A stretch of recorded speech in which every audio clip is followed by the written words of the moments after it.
Ce comité rassemble tous les acteurs, élus, services de l'État, fédérations, usagers, voilà. Donc l'objectif, c'est de faire le point sur la ressource en eau, c'est-à-dire quelles ressources dispose-t-on. Donc d'abord dans les retenues pour l'eau potable, de faire aussi le point sur l'état des cours d'eau. Là aussi, on est au niveau, on est très en dessous du seuil de vigilance. Et puis aussi sur l'état des nappes. Là aussi, on est très en dessous, donc les nappes sont bien rechargées. Vendéo va établir en concertation avec le service de l'État un plan d'action pour améliorer encore la qualité de l'eau. L'eau est très bonne, mais notamment veiller au traitement de ce qu'on appelle des THM qui apparaissent lorsqu'on traite l'eau. Il faut rester vigilant. Donc la vigilance est de mise.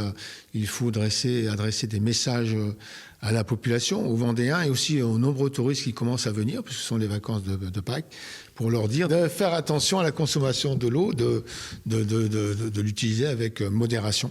Donc ça, c'est un message qui va être relayé par les médias, mais aussi par Vendéo. Et puis aussi, on va travailler avec les différents campings, les établissements, les lieux touristiques, notamment sur la côte.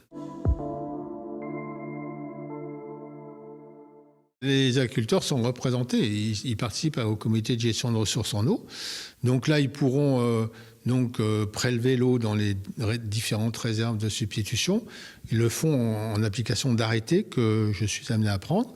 Et comme je l'avais annoncé il y a quelques semaines, il y aura des contrôles. C'est-à-dire que nous allons contrôler avec les services de la police de l'eau, avec les services de l'Office français de la biodiversité. Nous allons vérifier que les prélèvements sont bien respectés. Les agriculteurs ont fait un usage l'année dernière, je dirais raisonnable. C'est-à-dire ils ont prélevé l'eau nécessaire à l'arrosage de leur culture. Ce qui compte, c'est de pouvoir, ça c'était la condition impérative, que les nappes soient rechargées pour pouvoir prélever l'eau.